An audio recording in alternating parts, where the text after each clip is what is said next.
How to make detox water.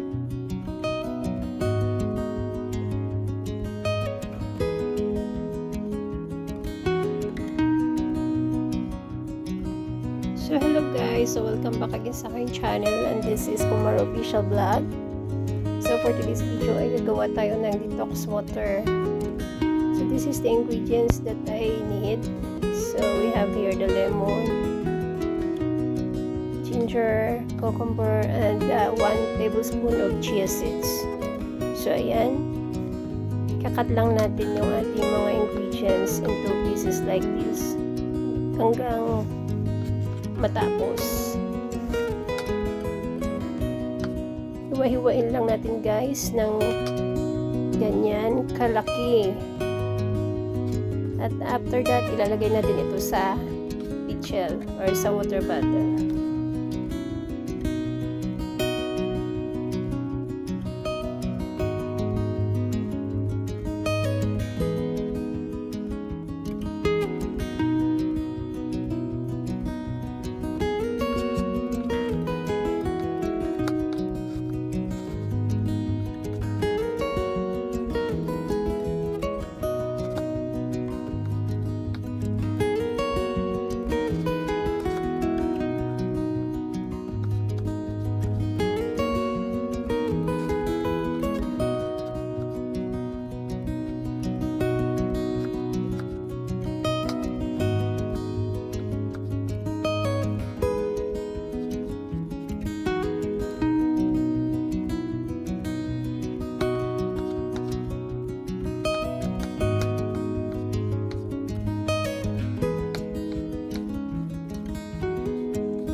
So, ayan, matapos natin hiwain yung ating isang litrong tubig. Ilalagay natin sa pitchel. So, ayan, 1 liter of water. Then, we'll put it into the pitcher. Then, ilagay natin yung ating mga ginayat na mga ingredients. Ayan, lagay natin siya. Ayan ang colorful. Let's put it inside and mix it.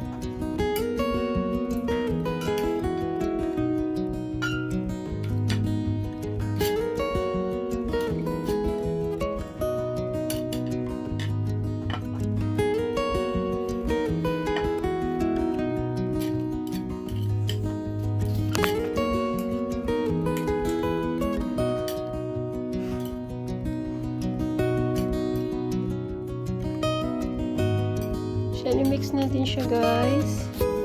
Mix it together. Then, after that, ilalagay na natin yung ating chia seeds.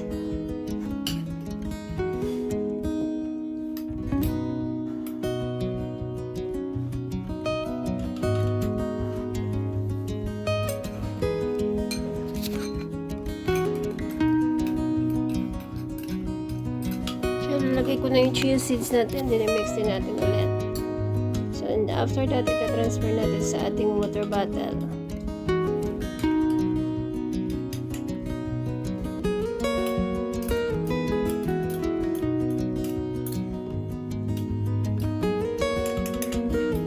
Ayan guys, pwede natin ilagay sa water bottle. Tapos, ilagay nyo sa fridge. At saka gagawin nyo siyang detox water. Yan ang inumin nyo every morning and at night during time. Ang sarap guys. Maganda sa pakiramdam kasi ano siya, nakakababa ng cholesterol at saka nakakapayat. Maganda ito sa mga naglo-lose weight. I bring this one in my work sometimes. Then, ginagamit ko siya pag gabi. It's morning.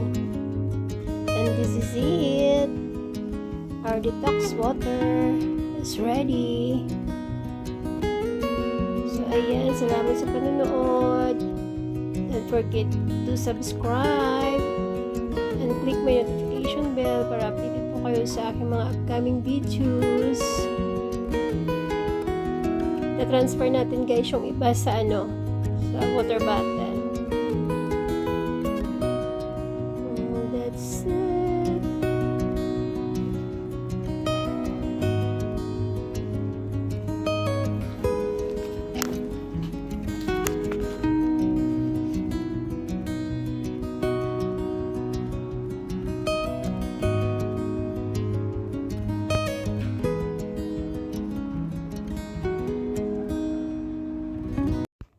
Thank you for watching. Bye.